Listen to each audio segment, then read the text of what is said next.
Halo, selamat datang kembali di Sinema Rahasia. Pada kesempatan kali ini, kita akan mengulas secara lengkap alur cerita film terbaru berjudul Affinity, sebuah film yang dirilis pada tahun 2025.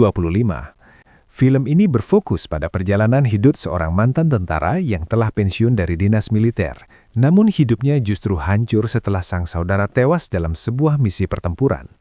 Sejak saat itu, depresi menggerogoti dirinya tanpa ampun. Hari-harinya dihabiskan dengan mabuk-mabukan, terjerumus ke dalam kekacauan, bahkan berkali-kali harus keluar masuk penjara karena perilaku brutalnya. Namun segalanya mulai berubah ketika seorang wanita misterius tiba-tiba hadir dalam hidupnya dan perlahan memberi makna baru yang selama ini hilang. Sayangnya, kebahagiaan itu tidak bertahan lama. Masalah besar muncul ketika sekelompok kartel brutal menculik wanita yang telah merebut hatinya. Lebih parah lagi, terungkap bahwa wanita tersebut menyimpan sebuah rahasia besar yang sangat berbahaya. Lalu, bagaimana kelanjutan kisahnya? Mari kita masuk lebih dalam ke alur cerita film Affinity. Film dibuka pada sebuah malam yang mencekam. Sekelompok pasukan militer tengah menjalankan misi beresiko tinggi untuk menyelamatkan salah satu rekan mereka yang ditangkap oleh kartel bersenjata. I'm not gonna make it home for the anniversary.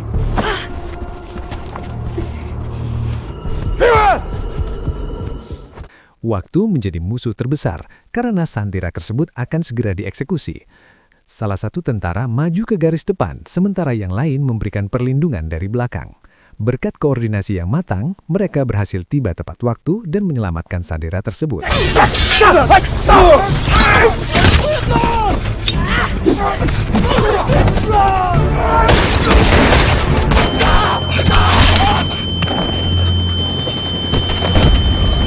Namun, kemenangan itu harus dibayar mahal. Dalam baku tembak sengit, salah satu anggota tim harus gugur medan. Ya, misi itu berhasil, tetapi satu nyawa harus dikorbankan. Adegan tersebut kemudian terhenti dan berubah menjadi sekadar kilas balik dari ingatan seorang pria bernama Bruno. Kini, Bruno telah pensiun dari militer, namun rasa bersalah masih menghantuinya setiap hari.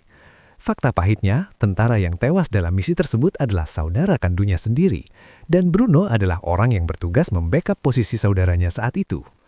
Sejak kejadian tersebut, Bruno tidak pernah benar-benar memaafkan dirinya sendiri. Kini hidupnya berantakan. Bruno melampiaskan penyesalan dengan alkohol, mabuk hampir setiap hari tanpa peduli masa depan. Suatu malam, seorang wanita mendekatinya dan mengajaknya bersenang-senang. Bruno menolak dengan sopan karena hatinya sedang tidak siap untuk hal semacam itu. Namun tanpa ia sadari, seorang pria di belakangnya menyelipkan obat terlarang ke dalam minumannya. Beberapa menit kemudian, efek obat itu mulai bekerja. Kepalanya terasa berat, pandangannya berkunang-kunang, dan kendali atas dirinya perlahan menghilang. Serve as a catalyst for this ground. Follow me. Something's wrong. Dalam kondisi setengah sadar, Bruno menuruti semua perkataan wanita tersebut. Tanpa disadarinya, ia sedang dijebak oleh sekelompok pencuri. Uang, barang berharga, dan semua miliknya dirampas. Setelah itu, seorang pria menghantam kepalanya hingga ia tak sadarkan diri. Bruno terbangun di sebuah gang sempit dan gelap. Di sana, 3 orang berandalan tengah mencoba mencompetnya. Meski masih sempoyongan, insting militernya langsung bereaksi. Bruno menghajar ketiganya dengan brutal.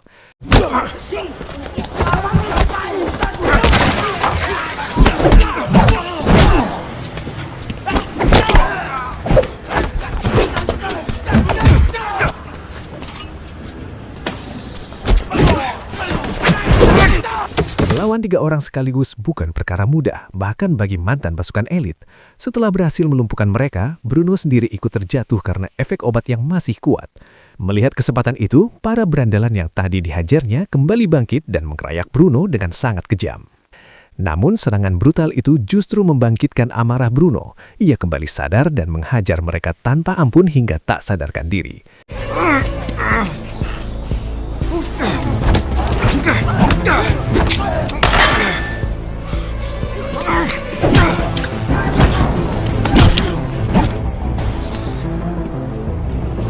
Sayangnya, polisi datang tepat setelah kejadian itu. Bruno tidak melawan dan pasrah ditangkap. Akhirnya, ia kembali mendekam di balik jeruji besi. Tak lama kemudian, seorang pria bernama Joe, mantan senior Bruno di militer, datang menebusnya dengan uang jaminan. Joe sudah sangat muak karena ini bukan pertama atau kedua kalinya Bruno berbuat onar. Ia menegaskan bahwa ini adalah kesempatan terakhir. Jika Bruno mengulanginya lagi, Joe tidak akan peduli lagi. Ia juga menasihati Bruno untuk berhenti hidup di masa lalu, karena saudaranya tidak akan pernah kembali. Hidup yang dihabiskan untuk penyesalan hanyalah kesia-siaan. Namun Bruno membalas dengan kata-kata tajam, mengatakan bahwa Joe tidak akan pernah mengerti rasa sakit yang ia rasakan. Mendengar itu, Joe akhirnya meluapkan emosi dan mengungkap sebuah fakta mengejutkan. Ayah Bruno juga tewas dalam pelukannya saat bertugas. Bruno bukan orang tersendiri yang kehilangan orang terkasih. Banyak tentara lain mengalami hal yang sama. Bruno selama ini terlalu egois, merasa bahwa hanya dirinya yang menderita. You don't get it, man. Say it again that I don't get it. Now, your father died in my fucking arms! You selfish motherfucker! Sayangnya, kata-kata keras itu belum cukup menyadarkan Bruno. Ia bahkan sempat berniat mengakhiri hidupnya dengan pistol. Namun niat itu terhenti ketika seorang wanita bernama Fitz menamparnya. Fitz adalah rekan yang pernah diselamatkan dalam misi awal film. Mereka pun berbincang panjang. Bruno menceritakan kejadian penjambretan dan bagaimana ia dijebak dengan obat terlarang hingga berakhir di penjara. Malam itu, Bruno menemukan seorang wanita tak sadarkan diri di luar rumahnya. Tubuhnya basah kuyup. Tanpa ragu, ia memberikan pertolongan pertama dan membawanya masuk ke rumah.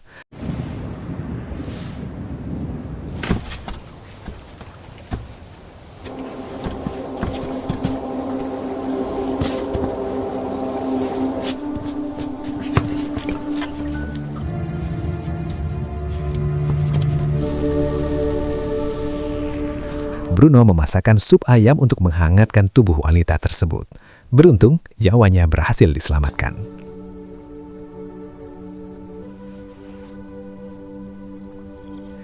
Keesokan harinya, Bruno kembali bekerja sebagai pelayan restoran, tempat yang sama dengan Joe. Ia menceritakan wanita misterius yang kini berada di rumahnya.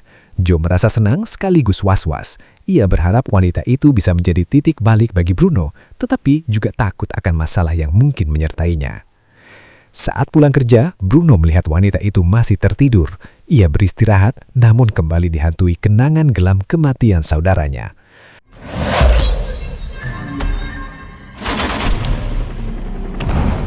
Tiba-tiba sebuah tangan menyentuhnya, membuat Bruno refleks terkejut. Wanita itu akhirnya terbangun. Bruno meminta maaf dan memperkenalkan diri, tetapi wanita tersebut belum mau menyebutkan namanya. It's beautiful. Yeah, from? I don't know. I'm Bruno. And you?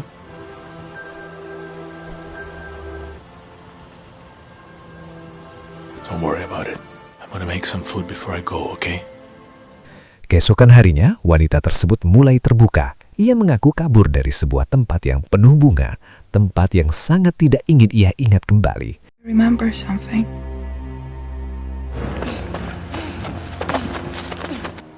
There were fields of these flowers. I still don't know your name. Athena. Tatapan matanya menunjukkan trauma mendalam. Bruno mengajaknya mengunjungi sebuah kuil, tempat favoritnya untuk mendoakan sang saudara. Setelah itu, mereka menikmati sore dengan menaiki perahu kecil, tertawa, dan perlahan jatuh cinta.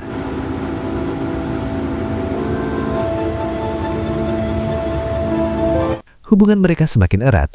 Bruno akhirnya bisa berdamai dengan masa lalu, bahkan membakar foto saudaranya sebagai simbol pelepasan penyesalan. Ia memperkenalkan Athena kepada Joe yang menyambutnya dengan hangat. Sejak saat itu, hidup Bruno berubah drastis. Ia berhenti mabuk-mabukan, mulai menikmati hidup, dan sering menghabiskan waktu bersama Fitz dan Athena. Namun, kebahagiaan itu hanya sementara. Athena mulai terlihat ketakutan karena merasa diawasi seseorang. Ia memohon agar tidak kembali ke tempat itu. Bruno mencoba menenangkannya tanpa menyadari bahwa bencana besar akan segera datang. I don't want to go back. You can trust. Suatu malam, restoran tempat Bruno bekerja diserang kelompok kartel bersenjata. Kekacauan terjadi.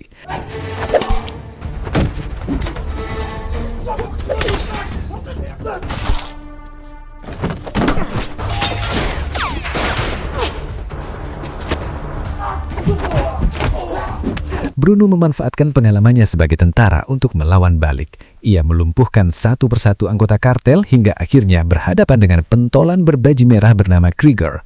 Pertarungan brutal terjadi.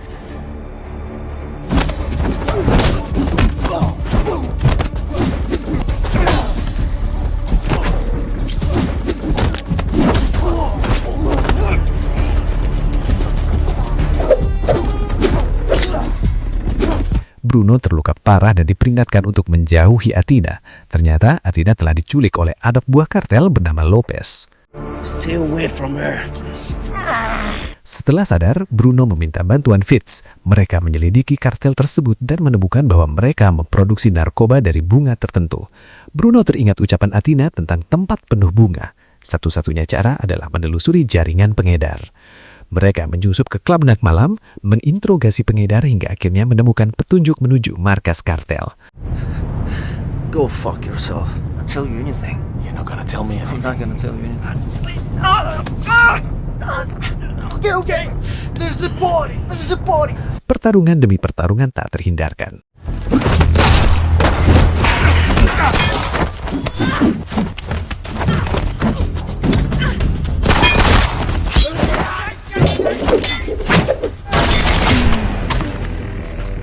Joe bahkan datang membantu, namun harus gugur tertembak saat melindungi Bruno. Dengan tekad membara, Bruno menyusup ke markas utama kartel dan menemukan fakta mengejutkan. Fatina bukan manusia biasa, melainkan hasil eksperimen DNA yang diciptakan oleh ilmuwan gila bernama Kowalowski. Meski hancur, Bruno tetap memilih menyelamatkannya.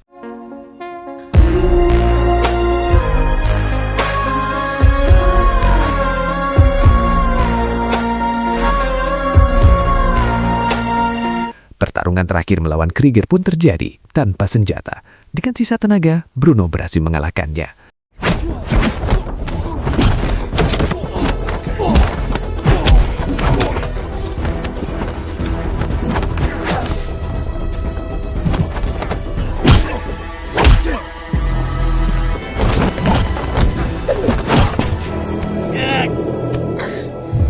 Kowalowski mencoba membunuh Bruno dengan suntikan overdosis, namun justru tewas oleh racikannya sendiri.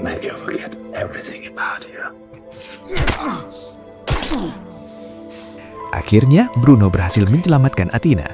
Meski Athena bukan manusia seutuhnya, bagi Bruno itu tidak penting. Yang terpenting, mereka bisa hidup bersama, meninggalkan masa lalu dan memulai kehidupan baru.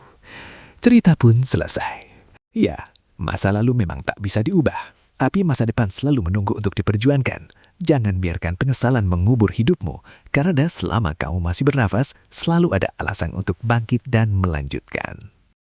Kami segenal tim Sinema Rahasia pamit undur diri, dan terima kasih sudah menonton.